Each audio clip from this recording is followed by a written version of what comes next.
Mic check.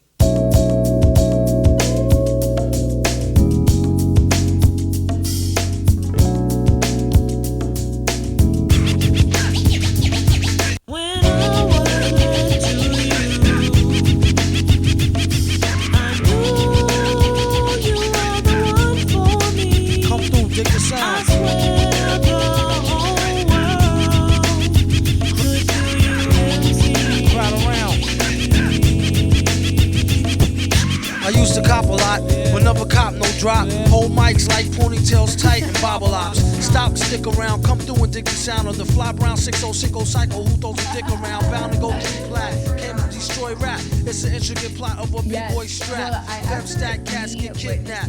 Release a statement to the press, let the rest know who did that. Metal fist terrorists, claim responsibility. Broken household name usually set in hostility. What is MF? Silly. I like to take men to the end for 2 because we're quiet. Yeah, right. I feel like my daughter, my daughter's like, so how did it go? And I was just like, okay, here's some videos. I was like, because I don't want to regurgitate the whole thing. Yeah, no, the only time I talk a lot is when I bomb and I go home and I'm just like, I didn't do this right. And he'll just like be watching his TV and I'm just like talking into the ether. Yeah. Okay, I'm going to let you do your thing. We'll talk about bombing. Yeah, no, we can just like go into casual conversation, but like I don't do like I just like we're here, we're chilling, I have an intro where it like just casually cruises into the podcast, so like you're totally good. We're here, we're ready. No, yeah, so bombing sucks. So many people were like, "Are you scared of bombing?" And I was like, I don't know. It must be like my Middle Eastern roots. Like, I don't care if I bomb, you know? Mm-hmm.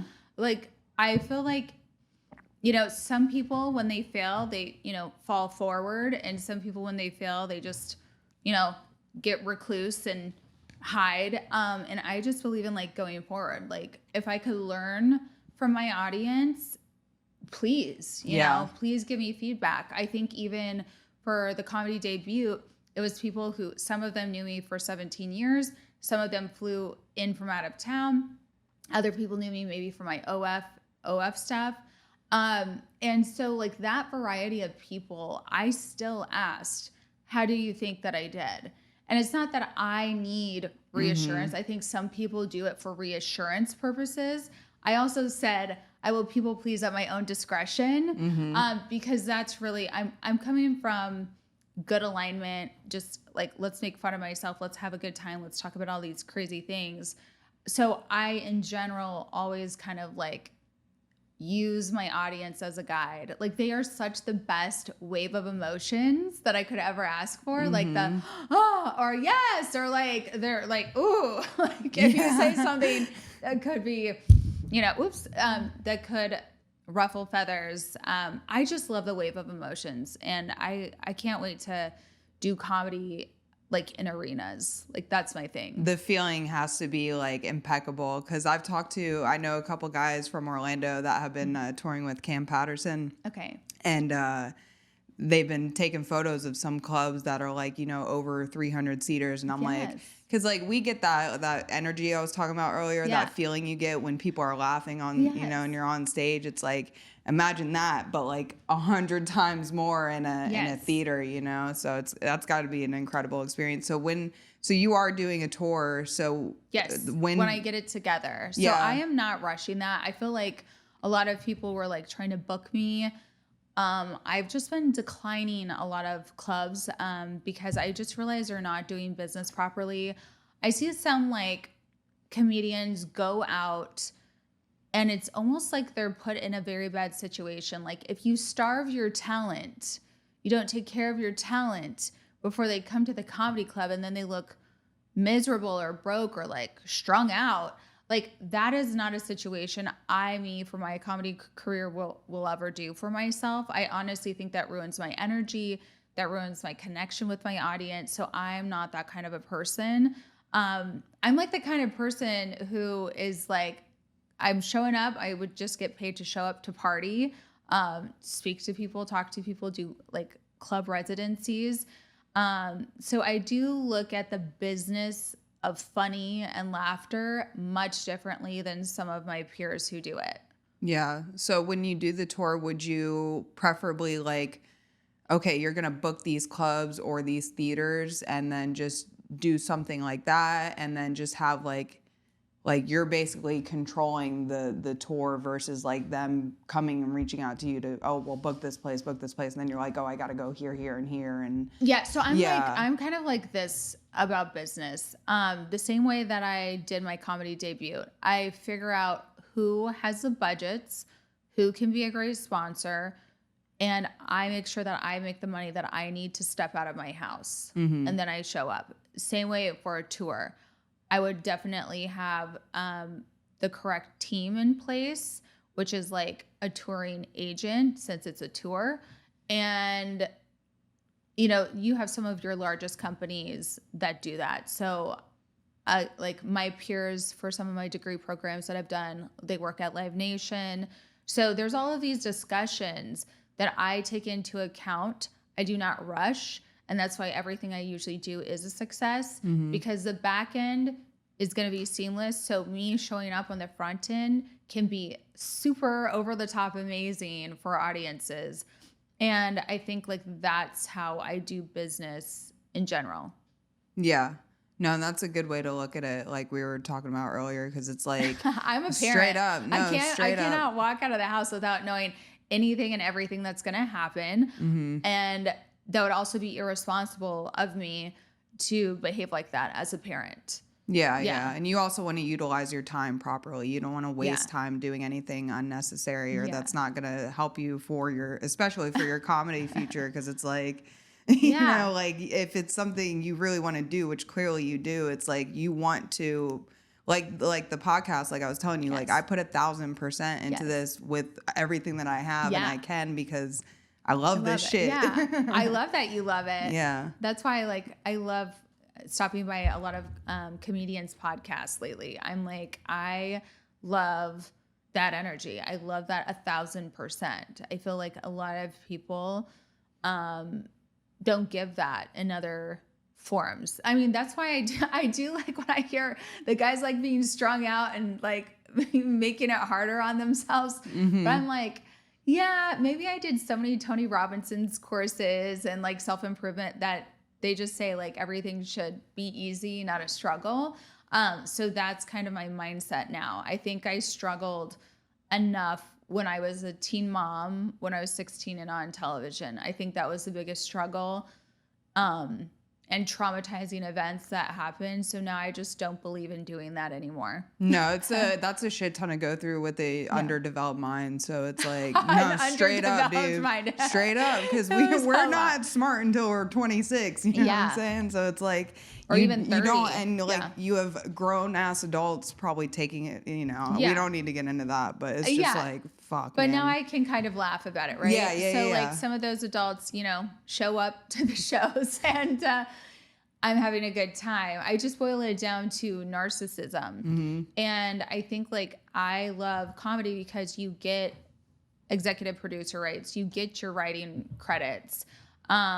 And those are things that were kind of taken away from me and my story for like a decade. And I disagreed. I highly disagreed. I had a huge problem with that. So I do feel like comedy would always be that next level in my career for myself because I am a doer. I am like 1,000%er. So yeah, I love it.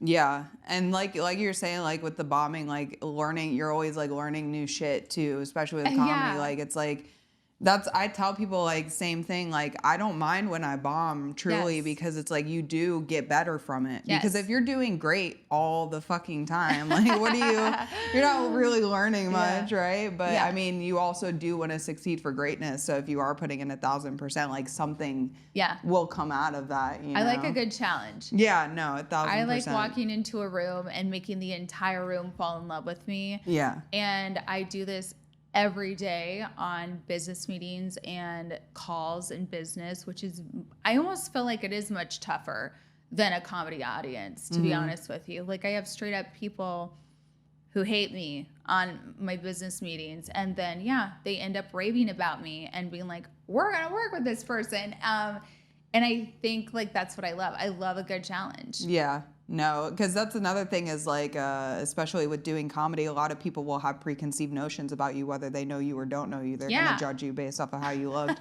So when you're up there just, you know, changing their whole perspective of you like that, just by opening your mouth is like... It's a fun surprise. Oh, shit, yeah, it's a good time. Yeah, it's a pleasant surprise. And I think, like, that's why I've had a huge fan base for, like, 17 years. They are always delighted. They are always pleasantly surprised, whether it's maybe I'm looking better that day, I didn't look like I did on television to them, or they're just like, whoa, you are not this person that all of these other people have made you out to be.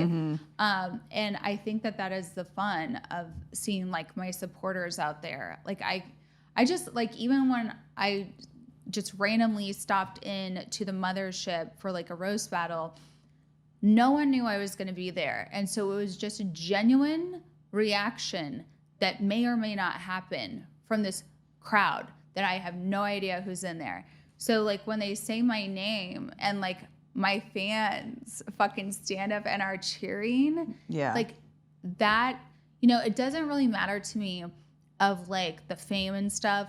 I really genuinely enjoy love, kindness, and embracing and goodness from supporters that will live on past any TV show. And I think some people just take their audience and their supporters for granted, and I seriously don't. Yeah, none of it's surface level at all. Yeah, I got mad love because when I've been lost in Mexico, a supporter was there. When I needed help in Coachella, my supporters were there.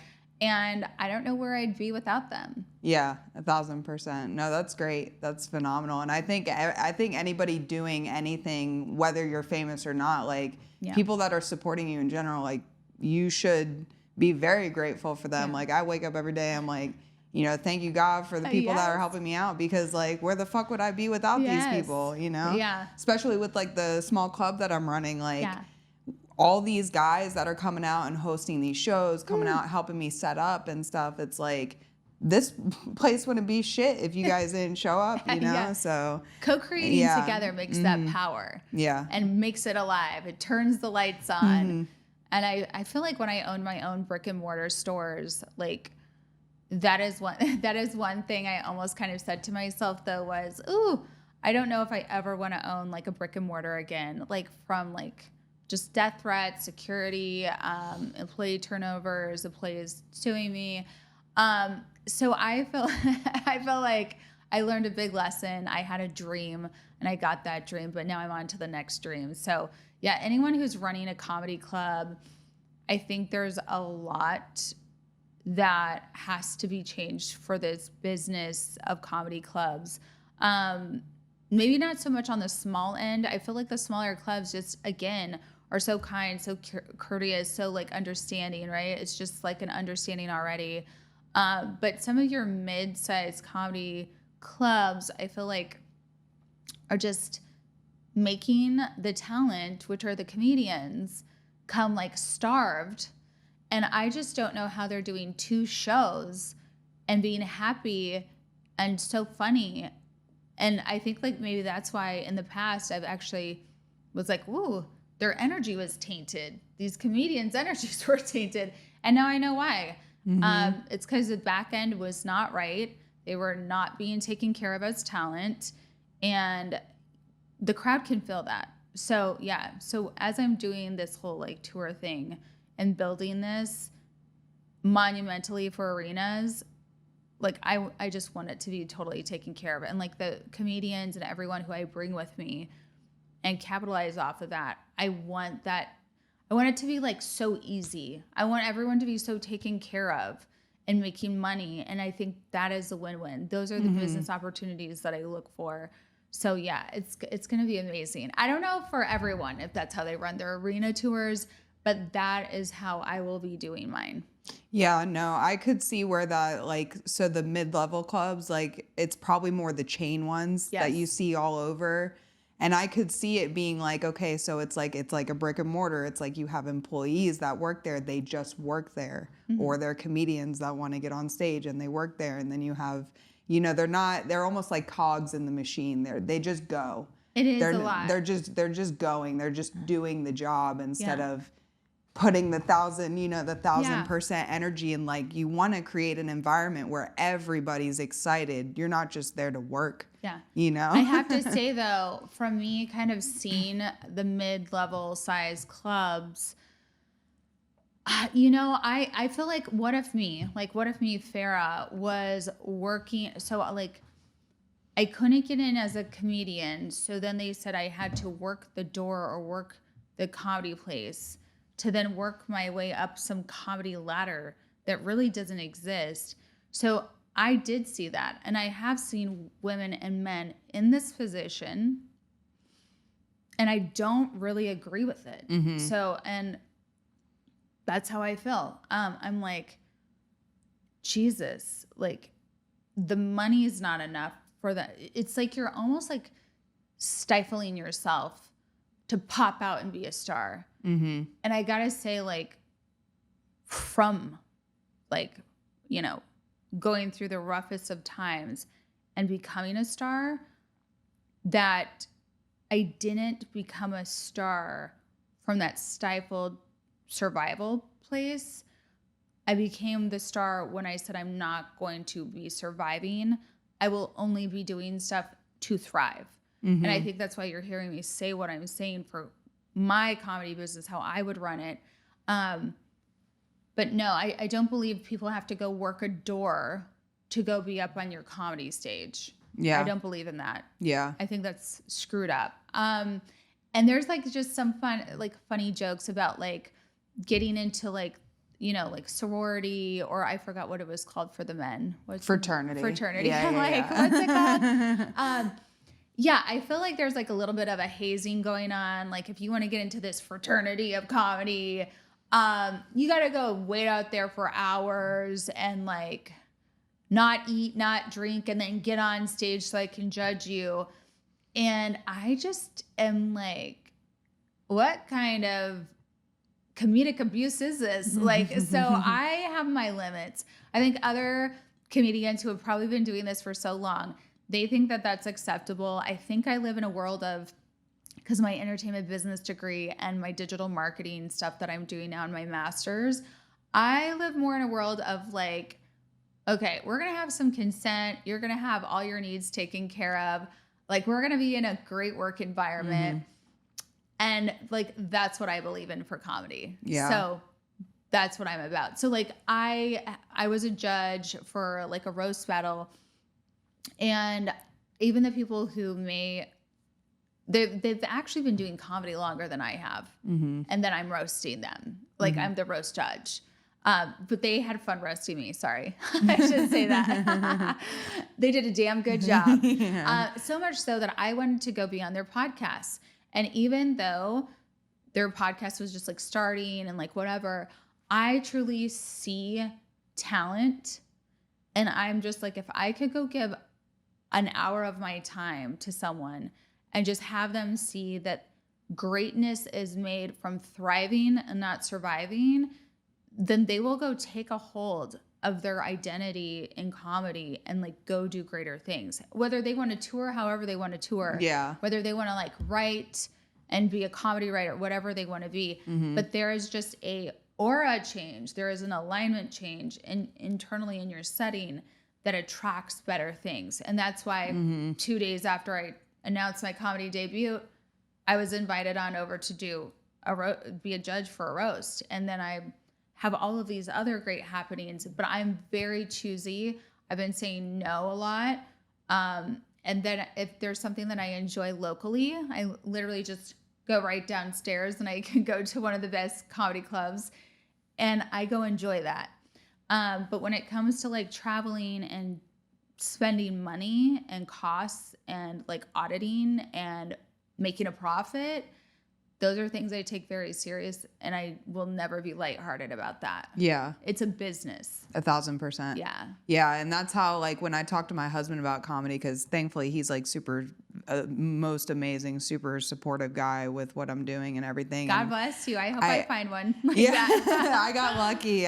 He met me when I was young. I got lucky. He didn't take advantage of me. Good. You gotta watch out for all those guys. Yeah, I got one of the older guys. No, but it's like I told him because I watch Tom Segura. Yeah. And I watch what he does with Your Mom's House and how he has his own TV network. Yes. If you look at his YouTube, he's got Danny Brown, he's got Lauren Compton, and he's building his own business. He doesn't need Netflix. Although he has specials, he doesn't need these people. He has his own. And I told my husband, I said, that is exactly what I want to do with what I have, because I don't need to rely on a single soul for this. I can build my brand from the ground up. And with comedy in this past year and a half, I've had so many moments of that alignment. Where I'm like, this is that path. This is what I've been supposed to do since I was born, you know? And it's like, okay, well, now that I know I'm supposed to do this, all I got to do is put my 1,000% into it and it'll come. And keep that alignment. Stay there. I often notice, like, from coming back to the world again, I was in a trauma center and I was cut off from the world. And then when I come back out into the world, I see so clearly now, you know, like, even being around people at comedy clubs, it's like they're jerking you this way, they're jerking you that way. Someone's got a jealousy, bad attitude. And like all of these emotions and like auras, it's just like I need to keep so close to my alignment and myself. That is truly all that matters, and putting good out. And then it creates. So yeah, I created my own production company. I think it's been like almost 5 years ago. And I just, you know, that's kind of like my saving grace, because I had so many people trying to always take. And I'm a good giver. I give.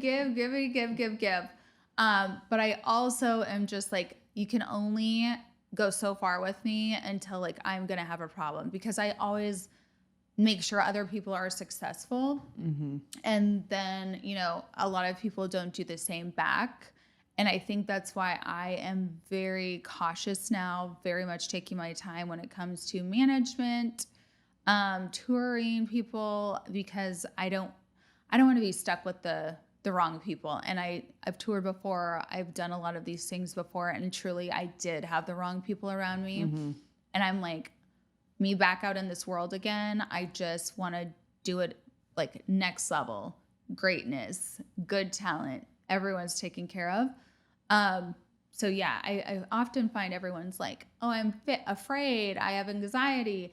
And like all of those things are kind of like irrelevant if I can just like stay on my focus. So everyone's just, you know, I always say it's like the 12 steps. And to me, it's just like, if you get off a little bit, you stay on your 12-step guide. But a lot of people who have been around me, I think in comedy, they're, you know, grabbing something, like a substance to like get their dopamine, get their fix while we're doing comedy. And I am just like pure real comedy. Like I am really present. And I think some of the comedians that I'm around who are kind of just smoking, drinking, whatever, I feel like, I don't know how you can connect with your audience so greatly. And I often see the audience kind of shut down when they start talking. So yeah, I think there's just going to be like some weird thing with comedy soon where you just kind of see why some people are going up, like you will with, there's a great example of this. Oh shit, I love her. Forgot her name. So bad with names. Oh God. I'm bad with names too. Well, she did a Tom Brady roast. Nikki Glaser. Yeah, she was the standout of that, but She's she wasn't. hilarious, Yeah, yeah. she wasn't behaving though like some of her other comedian peers who weren't connecting as great. And I think that's just something to keep in mind. People are like, "Oh my God, there was a standout. They did so amazing," and I'm just like, given anyone in that situation who has other peers using substances and they're not, you would always do greater than the rest of your peers. Where is your mind at? Where is your head at? Like that's like the first thing in the 12 steps. And you will always do amazing at work when you have clarity and you can think clear. So I don't know. Am I sometimes in awe of like people being like, oh my God, this is the best club and these are like the best people. I am kind of shocked sometimes that people say that, because when I meet them, and my daughter and I have been watching comedy for like the last 3 years. I've been actually taking my daughter with me to a lot of the arena sets. So Adam Sandler's, Chris Rock's, Kevin Hart's, and you see real life in arenas what is going on. If someone shows up with substance stuff, which some people push alcohol, the audience isn't feeling them. Someone else, they've been married forever. They talk about sex in a way that's like a fantasy, whether it's a balloon and them. They're not even talking about their wife. They're still holding their own personal space. And people are just quick to notice that. So I do feel like some people will start realizing like who the better comedians are, because they are coming correct to make them laugh. They are caring about the audience. And I think some people, whether they've been doing it too long or they just need a little reset like I did, I think that's very needed somewhere in like male comedy. Yeah, I think in general, I notice it throughout scenes. Like, you'll see the people who stand out and the people who don't. And it's really, like you say, the people that are present in the room with everybody. Yeah. Because that's the one thing I was telling you, that energy. When I feel that energy on stage, it's because I am present in the moment, and they feel that, because audience, they'll smell fear like that. Yeah. Like, if you're not giving them everything, they're going to let you know by not laughing. They're going to give you like silence. Just disconnectedness. Yeah, they're just completely, but it's getting... It's like, oh my God. Yeah. And it's more majority than the minority of you finding people that are just doing they're just doing comedy, which I'm no one to judge, because, I'm still new to all this, but it's like... Truly though, but it's like, in the crowd. But if you're watching, you can tell, like you said, you can tell who's really like that's a comedian. Yes. Yeah. And that's I can't wait to watch you in person. For sure. Yeah. It's always a good time. Yeah. It's always surprising. I love it. But I'm not, I don't know. I said, like, I'm a pedestal princess. Like, I have no problem being on stage. Yeah. I have no problem, like, saying the right things if I have to save, like, a group of comedians. I cannot wait. But a lot of people have been, like, putting the pressure on, like, next thing, oh my God, how are you perceived? How is this? And I just have to say, like, it's just me. It's me in my own race. Let me run my own race. That's it. Yeah. So, I hope I find a cool group of comedians, other business partners in comedy. And I do feel like that's a struggle right now. Well, hopefully I can open a club soon, and I'll do it the right way. Yeah, of course you will. I'll call you up and be like, listen, just tell me those things that are missing, because I need those. Yeah. And I'll just, I am so good with just like being curious about other people's sets and being curious so that people can improve. Like, I'm always curious about myself. I watch everything back. I used to watch the television show that I was on forever with everybody else, like Monday nights, Tuesday nights, whatever nights, Thursday nights. And that's what I'm doing for this upcoming show that I'm a part of on Netflix. It's a viral YouTube show. And so Netflix is taking a lot of things from YouTube. And so, like, Tony Hinchcliffe's Kill Tony, they just ordered 3 episodes of Kill Tony because it is kind of viral on YouTube. Yeah. And then there's this other one called Pop the Balloon. And so I get to be a part of their first cast, and it's live, which I love. Yeah. So, it's just dating, though. And I think, like, the diversity of what Netflix is bringing to, like, viral, sensational things on YouTube, I think is good. We can't all just, like, be stuck in one place. We need to expand our brands. So I love that about Netflix and joining the Netflix family. So I can't wait to go on some dates. I do feel like I've been dating for 17 years. It's almost like I got a PhD in dating. The balloons is a challenge, though, because I'm like, wow, you really have to come out and wear something safe. Because if you're too good looking or if you're too much, balloons will pop. Men will feel like insecure, right? And they'll be like, I can't do this, pop. So it's kind of like a big psychological thing for me anyways. I'm sure some of my other peers who are coming out they don't even care. They're just like, whatever, balloons and popping. But I think I kind of just look at it as, I just am like, how many collective people could I get to not pop their balloon? Yeah. You know? Yeah. And then hear their funny reasons for why or why not.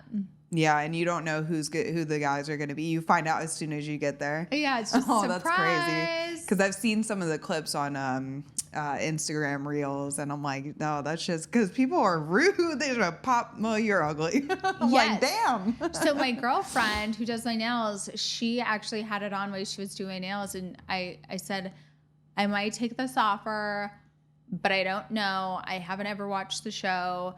And she's like, girl, we love that show. And so I loved hearing that there was a fan base for it. And then she had me like watch like 5 episodes and like study it.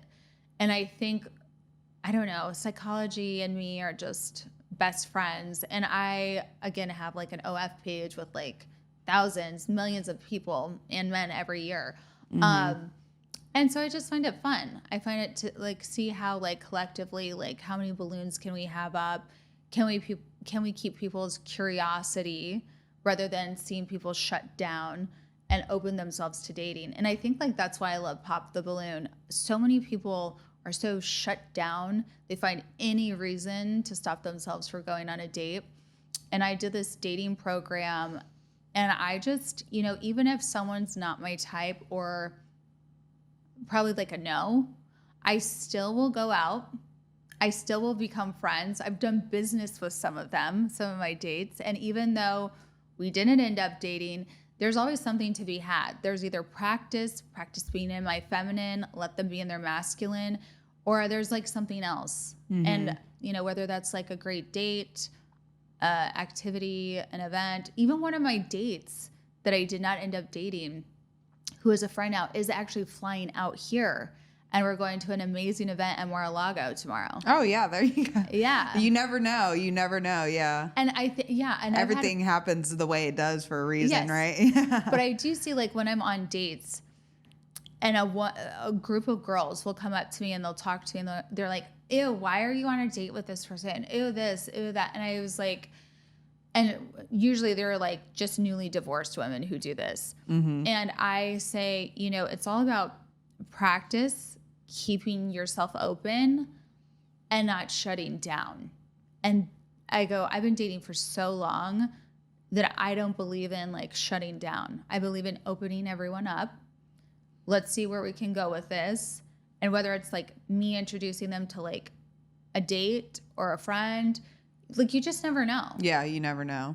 Yeah. That's why I was like, I tell people, because like so many people ask me like, how'd you meet your husband? You know, blah, blah, blah. And I'm just like, you know, because I was really young, like seriously underdeveloped brain, just like don't know what's going, you know, left from right. And we've been together for 11 years, and it's like, I just got lucky. It was just meant to happen that way. Yes. I was meant to find this person earlier in my life than some other people do. And it's just like, it's just that way. You never know.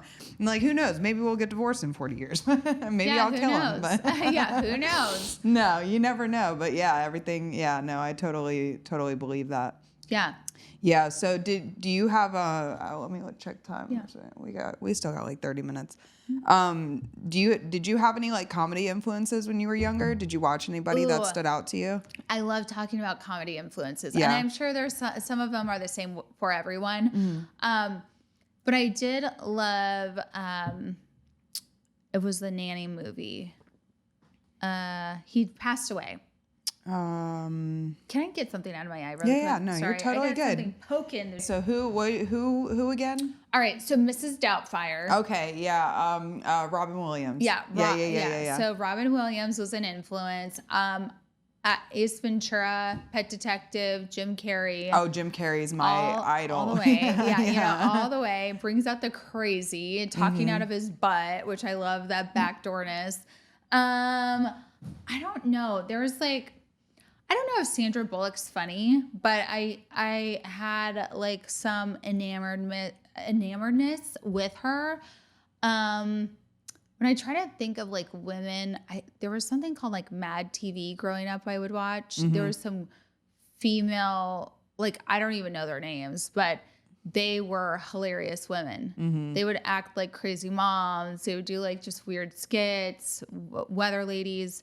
I think it was called Mad TV, and it was just like all comedy. Yeah, I remember watching SNL when I was younger on TV and stuff, and like but Jim Carrey was like number one for me, because when we were kids, I grew up with my uncles because my grandpa got remarried and had kids the same age as me. Yeah. So we had like 6 of us that would like just grow up together. All we would do is watch Jim Carrey movies. Yeah. Just all of them. Yeah. It's the best. Do you feel like it's kind of come like full circle at the end of your life? Like, oh shit, like this is like comedy was meant to be the thing. It does. Yeah. I feel like a lot of me on this like soul journey that I've been on, it's just like everything's in alignment.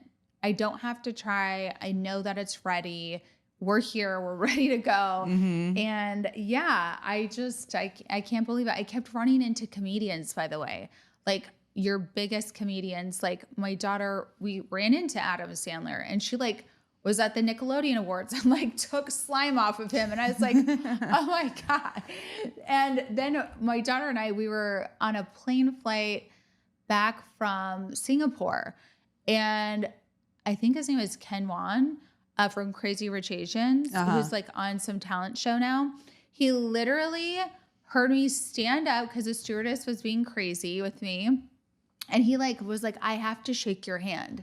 He's like, you are like a badass. And I think and I don't think they had any clue of who I was, right? They weren't people pleasing. They just had real ass reactions that I appreciate. And these are like well-known comedians that we've all known. Yeah. And so I do feel like there's been something underlying for about like 12 years. When I met Dave Attell, Jim Norton, I reached out to Jim again. He can't wait to reconnect. He sent me some managers, comedy managers. But, you know, even if the referrals don't work, it's just like I appreciate people being kind, and it may or may not work. So I like to see that in comedy. Yeah. And then I also met like Lunel the same day that I was there for the filming of the Comedy Cellar special. But yeah, I just, you know what? It just wasn't meant to be when I was younger. And now it is. So yeah, I'm in the right place.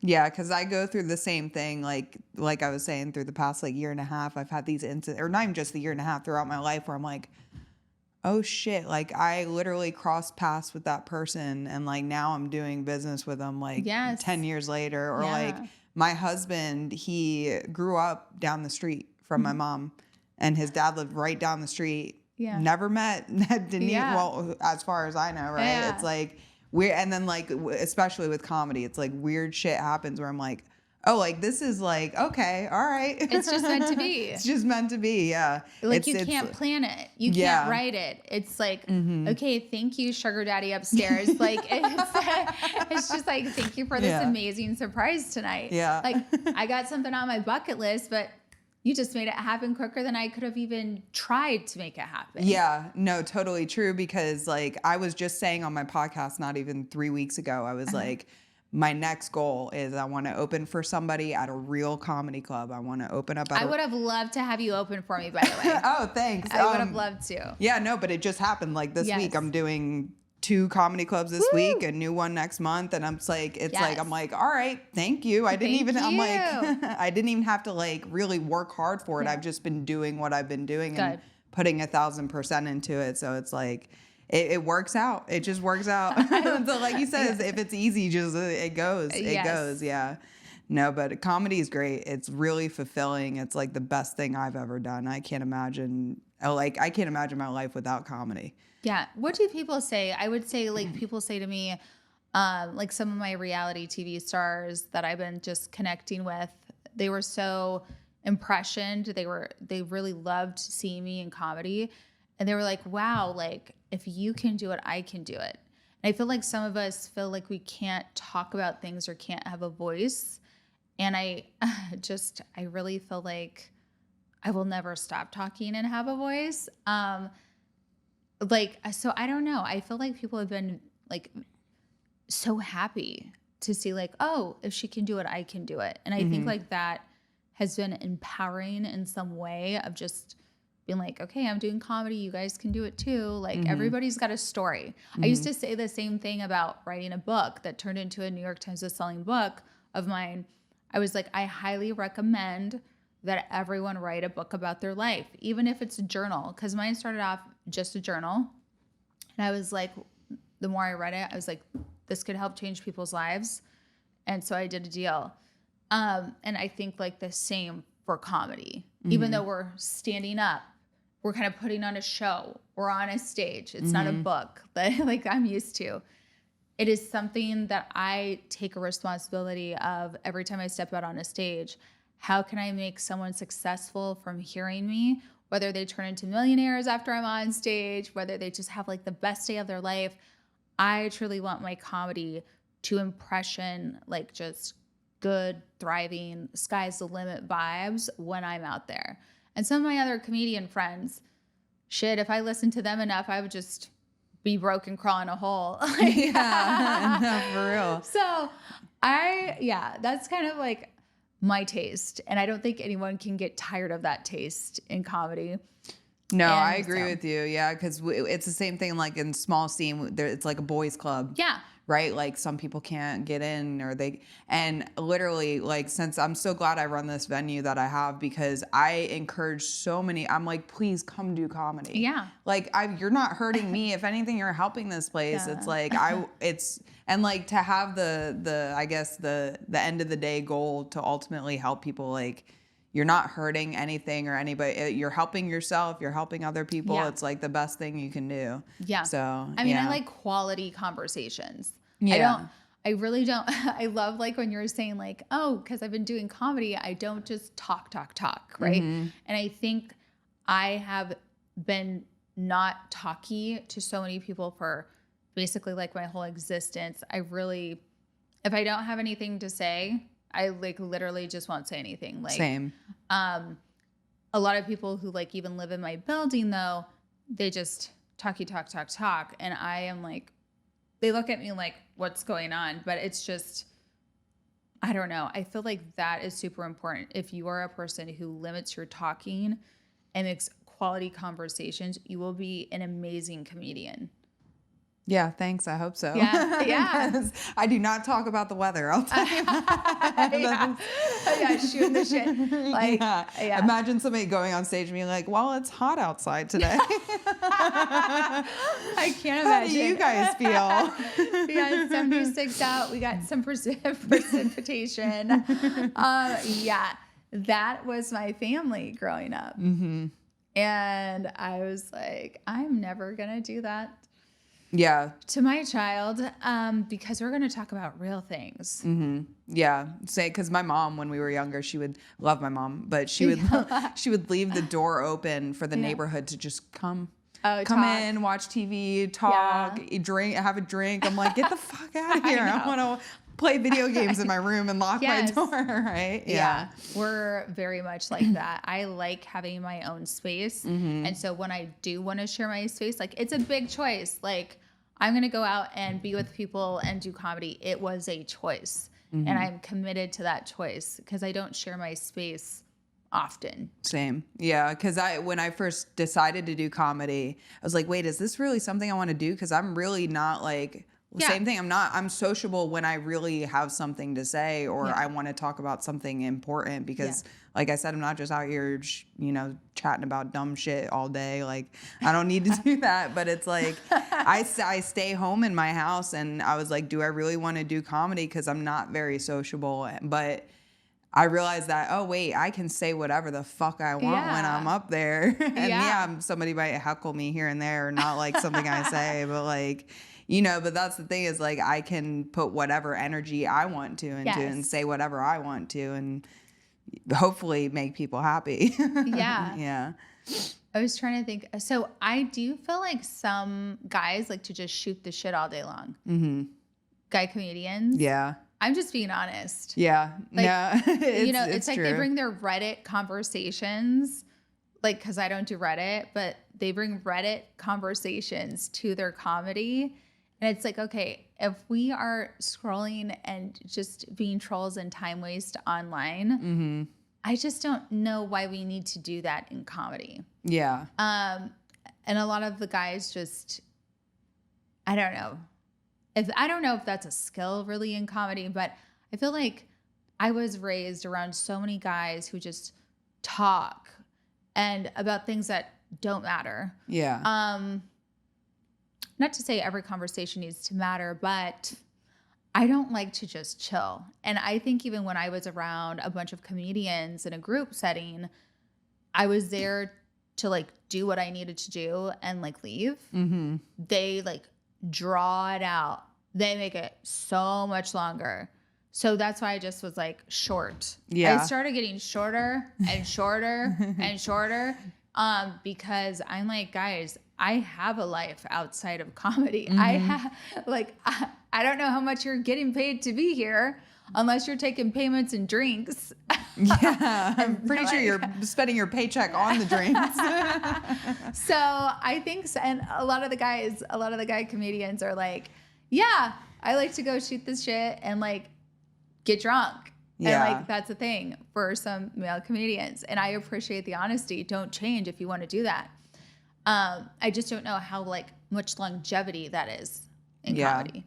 No, you could like if you met the guys that I work with at home, like everybody knows. It's so funny you say that because I literally, if I'm not running the show, I will go do my set, ask to go early and leave and go home because I'm like, I have to go to work the next day, come home from work, edit my podcast, make all my social media postings. Like I have a husband. Yeah, you got a schedule. I got shit to do. Like I came here to do my job, which is learning how to do comedy, and that's what I'm doing. And obviously, I get to know people here and there. But if it's not a Friday or Saturday and I have nothing to, or, something's not going on the next day, I'll hang out for a little bit. But it's so rare that I'm like in and out. I'm like, I got shit to do. Let's go. My mom used to say that. She goes, I got STDs. I got shit to do. I got shit to do. STDs. Wow. I've never used STDs like that. So go mom. Yeah. She was trying to change the perspective on STDs, I guess. She got her first one. She was like, listen, I got to tell you. Yeah, but no, it's I'm thank you for coming. This has been great. Thank you for having me. Thank you for meeting me in the beautiful Florida. I freaking love it. Yeah, that's why I love living here. I'll never leave. I love it to death. But I'll hopefully see you in Austin. I'm going to be back there in July. Shout me out.